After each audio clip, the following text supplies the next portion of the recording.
Hello everyone, जय हिंद। आज TCM channel में बात करेंगे हम लोग जी सीरीज 2025 का जो प्रीवियस ईयर क्वेश्चन का डिस्कशन चल रहा है, उसमें इंटीग्रेशन का क्वेश्चन। और ये पूछा गया क्वेश्चन 23 जनवरी 2025 के इवनिंग शिफ्ट में। ये 62 नंबर क्वेश्चन है। क्वेश्चन को हम 4 स्टेप में बनाते हैं। पहला स्टेप है कि जो गिवन इंफॉर्मेशन है उसको लिखते हैं।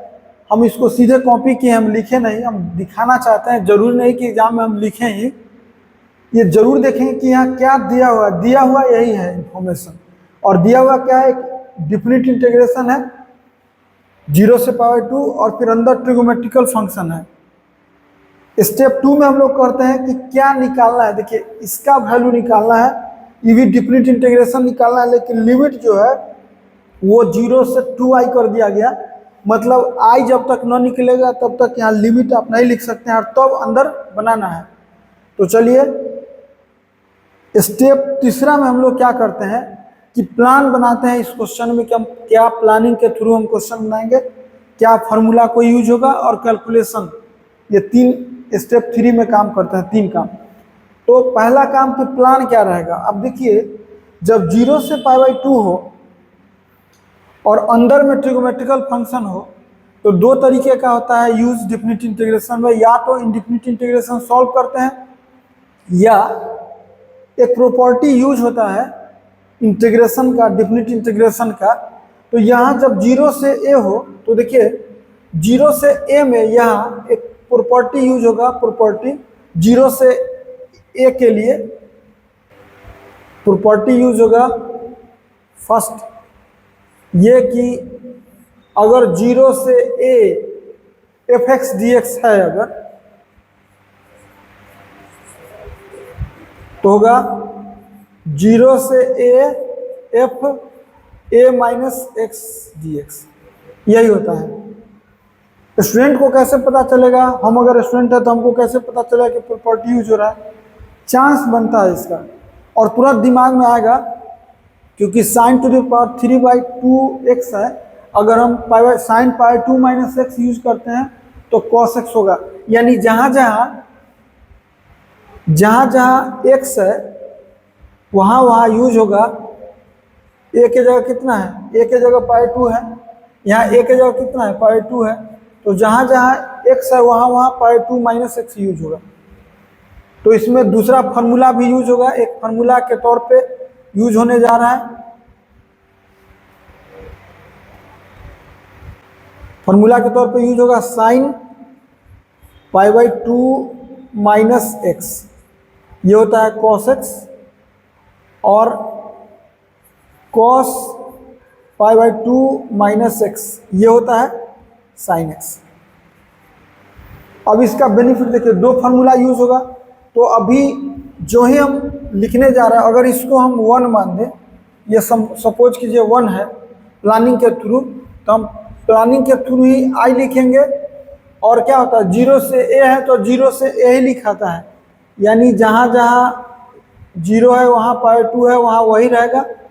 और sin 3/2x है पावर में, तो जहाँ sin है वहाँ लिखाएगा π/2 माइनस x। जहाँ sin x है वहाँ π/2 माइनस x लिखाएगा, और यहाँ 3/2 लिखा है।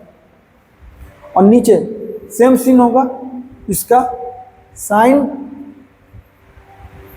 π/2 माइनस x, और पावर में 3/2, और cos में भी लिखाएगा cos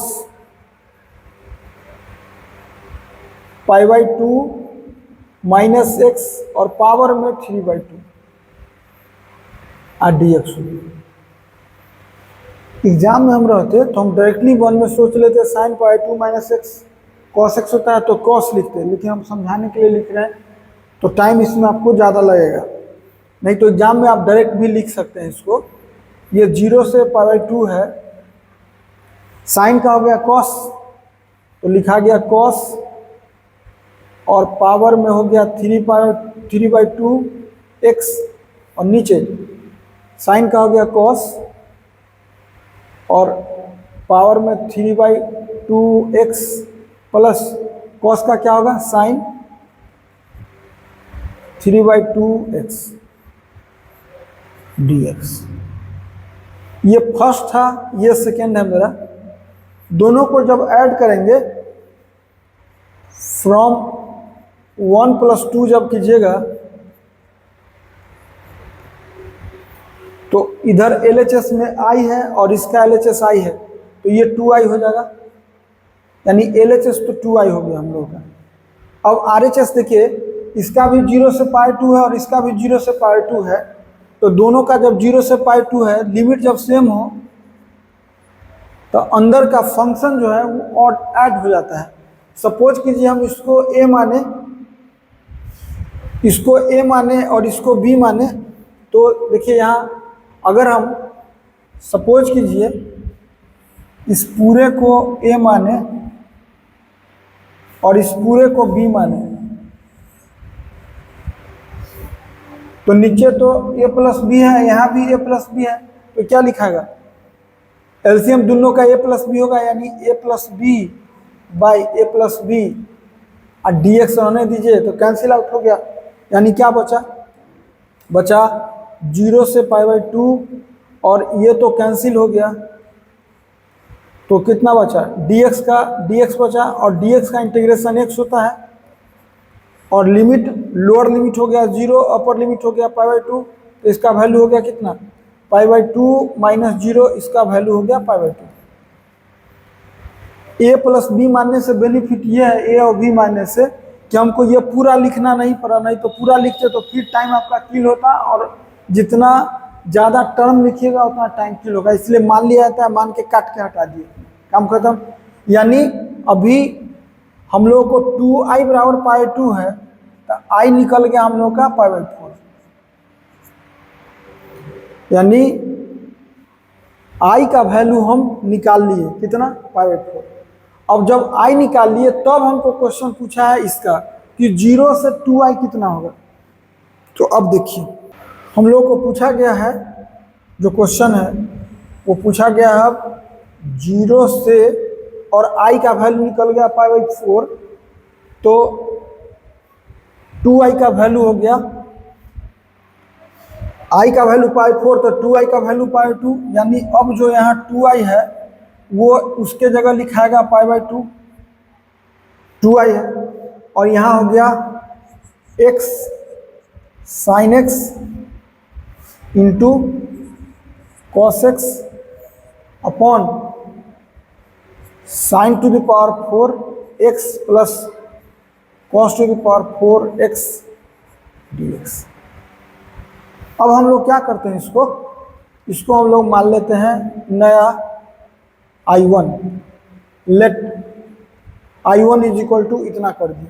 जो ही I1 हुआ तो फिर प्रॉपर्टी जो हम P1 यूज़ करेंगे, जो अभी यहाँ P1 प्रॉपर्टी जो हम यहाँ लिखे हैं, उसका यूजिंग प्रॉपर्टी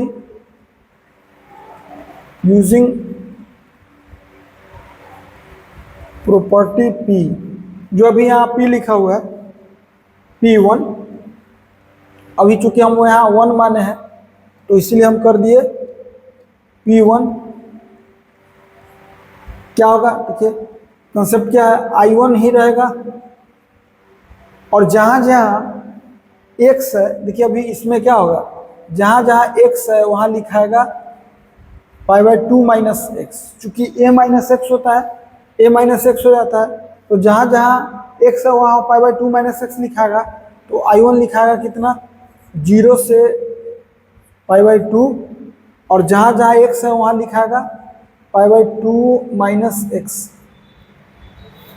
और sin π/2 - x, इसके जगह sin π/2 - x करेंगे, जहाँ x है वहाँ π/2 - x, जहाँ cos में x है वहाँ π/2 - x,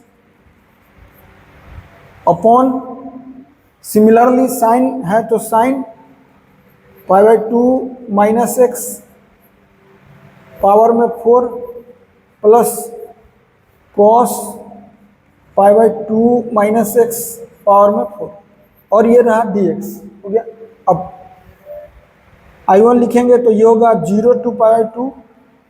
आप जानते हैं sin π/2 - x cos x होता है, फॉर्मूला लिखा हुआ है, तो पाई 2 माइनस एक्स इंटू ये हो गया कॉस एक्स, ये हो गया साइन एक्स, और यहाँ पे हो गया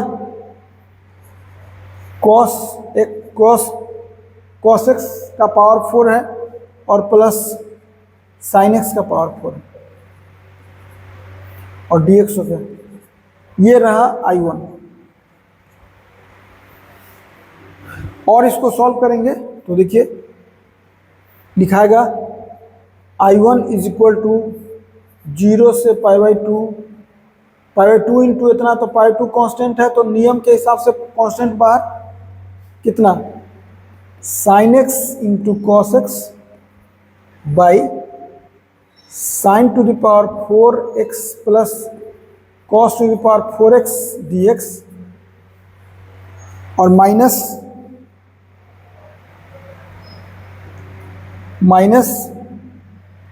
x इंटू क्या लिखाएगा 0 से पाई2 x into sine x dx, sign x into cos x by sine to the power 4x plus cos to power 4x dx। अब इसका वैल्यू जो है वो तो I1 है, तो जब लेफ्ट साइड जाएगा तो 2I1 हो जाएगा, यानी 2I1 लिखा गया कितना पाई2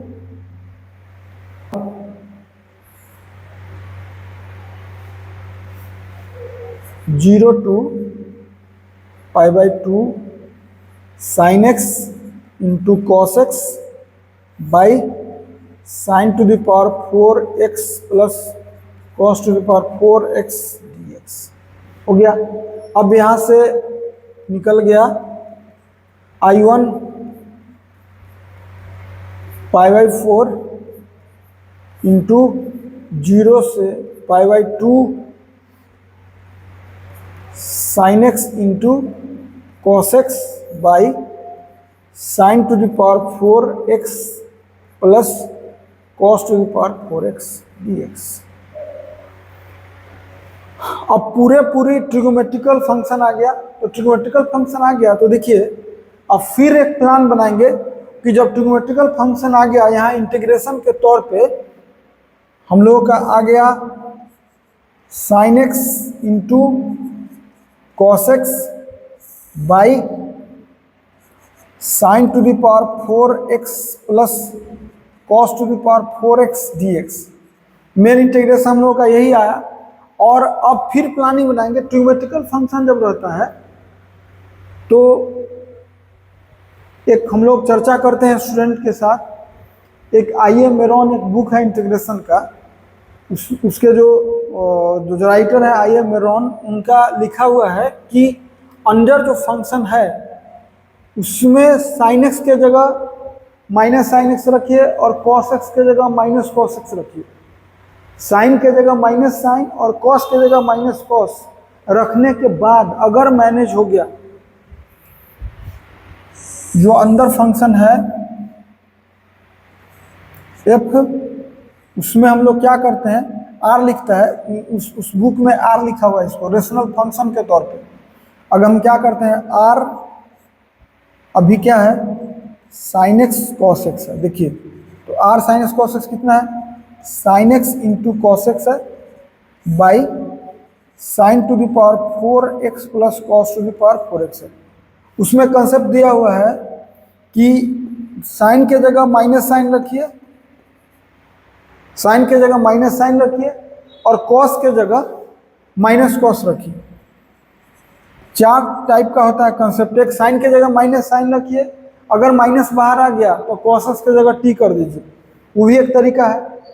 दूसरा तरीका है कि कॉस के जगह माइनस कॉस रखिए, माइनस बाहर आ गया तो साइन एक्स की जगह टी, और दोनों के जगह माइनस रखिए और माइनस अगर मैनेज हो गया माइनस साइन एक्स रखे इंटू में माइनस कॉस एक्स रखे, और आप जानते हैं कि इसमें माइनस साइन एक्स रखिएगा तो मैनेज हो जाएगा, और इसमें माइनस कॉस एक्स रखिएगा तो मैनेज हो जाएगा। तो हो जाएगा कितना sign x into cos x by sine to the power 4x plus cos to the power 4x, यानी वही आ गया r sine x cos x. तो कहा जाता है कि आप पुट कर दीजिए tan x के जगह t, tan x के जगह t पुट कर दीजिए। इसमें कॉन्सेप्ट होता है कि देन पुट tan x के जगह t। तो सोचिए कि इसको tan x जब तक नहीं आएगा तो पुट कैसे कर सकते हैं, तो हम इसको क्या करते हैं,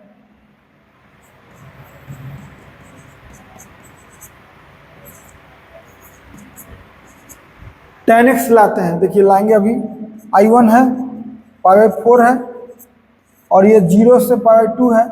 हम लोग क्या करते हैं, न्यूमरेटर और डिनोमिनेटर में cos to the power 4x से डिवाइड कर देते हैं। तो जो ही डिवाइड करिएगा तो ये है sin x into cos x है, और इसको डिवाइड कर देंगे cos to the power 4x से, और नीचे भी sin to the power 4x है plus cos to the power 4x है। इसमें डिवाइड कर दीजिए आप cos to the power 4x dx। जो ही डिवाइड किए तो इसका वैल्यू होगा π/4 0 टू π/2, और एक cos से cos कटा, sin x by cos x तो हो गया tan x, इंटू में 1 बाई cos स्क्वायर जो हो गया इसमें बचा, उसके लिए हो गया sec स्क्वायर x। देखिए जो नो समझते हैं स्टूडेंट, उनके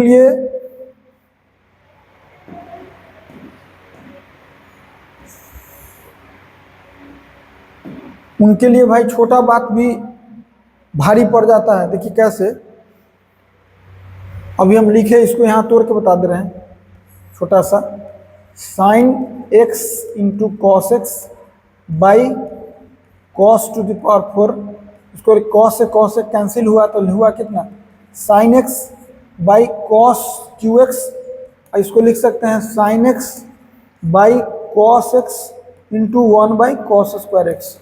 ये हो गया कितना, ये हो गया tan x into sec square x. तो हम लिख दिए यहाँ tan x into sec square x, और डिनोमिनेटर में हो गया sin to the power 4 plus cos to the power 4 tan to the power 4x plus 1। अब देखिए, अब मानने का मजा अलग आएगा। अगर हम यहाँ पुट करते हैं हम लोग, फिर प्लान करते हैं कि इसका इंटीग्रेशन सॉल्व कैसे करेंगे, तो हम तो यहाँ जाने हुए हैं कि tan x को अगर हम t पुट करें तो सेक स्क्वायर x dx जो है वो हम लोगों का dt हो जाएगा। और लिमिट भी अब देखना पड़ेगा, लिमिट देखिए, लिमिट के हिसाब से अगर यहाँ x रखते हैं और यहाँ t रखते हैं, अगर हम x का वैल्यू π/2 रखते हैं, पहले 0 रखते हैं तो t का वैल्यू फिर 0 होगा, चूंकि x का वैल्यू 0 तो tan 0 0, और x का वैल्यू π/2 रखते हैं तो tan π/2 अनडिफाइन होता है, मतलब इन्फिनिटी लेते हैं यहाँ, क्योंकि π/2 माइनस तक ही यूज करेंगे। तो हम यहाँ लिख दें अभी π/4 से 0 π/4, और ये 0 ही रहेगा और ये इन्फिनिटी होगा। अब tan x को t माने हुए हैं और इसको dx माने हुए हैं, तो ये हो गया t, ये हो गया dt, और नीचे हो गया कितना 1 प्लस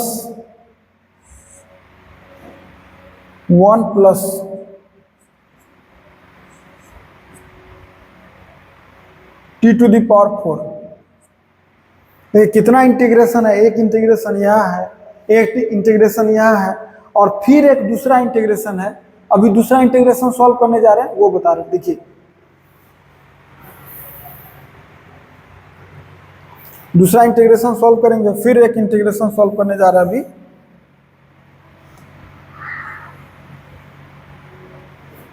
फिर एक इंटीग्रेशन सॉल्व करेंगे, तो यहाँ पे देखिए क्या कर रहे हैं, t dt है बाई 1 प्लस t4 को लिख सकते हैं 1 प्लस टी स्क्वायर का स्क्वायर, और अगर हम पुट कर दें टी स्क्वायर के जगह जेड, तो होगा 2t dt बराबर dz, यानी t dt is equal to क्या हो गया, dz हाफ dz, यानी इसका इंटीग्रेशन हो गया dz upon 2 by 1 plus Z square, इसको लिख सकते हैं हाफ। ये फिर फार्मूला होता है, इसमें तीसरा फार्मूला यूज हो रहा है, दो फार्मूला तो यूज हो गया, फिर एक फार्मूला होता है, देखिए फार्मूला के तौर पे बता रहे हैं, एक फार्मूला होता है तीसरा यूज हो रहा है कि integration dx by 1 plus x square का होता है answer tan inverse x plus C. तो इसके हिसाब से होगा tan inverse z plus C, और z तो माना हुआ है तो हम लोग लिखेंगे tan इनवर्स z कितना है हम लोगों का, z किसको माने हैं, टी स्क्वायर को, और टी स्क्वायर किसको माने हैं, टी किसको माने हैं, तो tan इनवर्स कितना,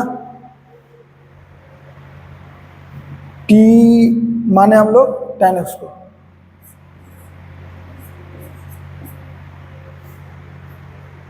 हो गया, ऐसे टी के टर्म में भी रख सकते हैं, कोई दिक्कत नहीं, तो चलिए रखते हैं, टी के टर्म में भी लिख सकते हैं, क्योंकि टी के टर्म में ही 0 से इन्फिनिटी लिखा हुआ है, तो हम लिख सकते हैं यहाँ π/4,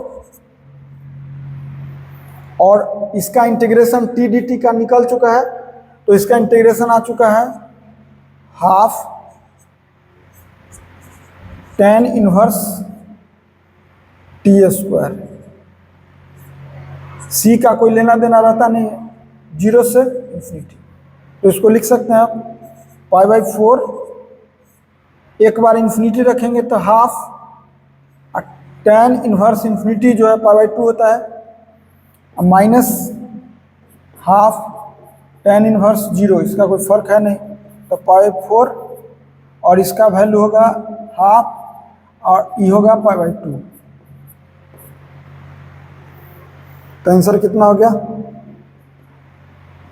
π²/16, यानी फाइनल जो आंसर हुआ I1 वो π²16 हुआ, और इसी का पूछा है। देखिए हम छोटा कर रहे हैं इसको,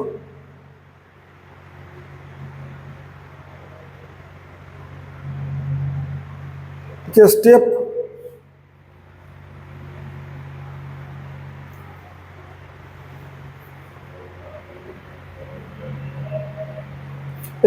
4 में हम लोग लिखे हैं फाइनल आंसर, तो जो इसका I1 इसका माने थे उसका आंसर हो गया हमको π²/16, तो इसका आंसर हो गया फर्स्ट π²/16,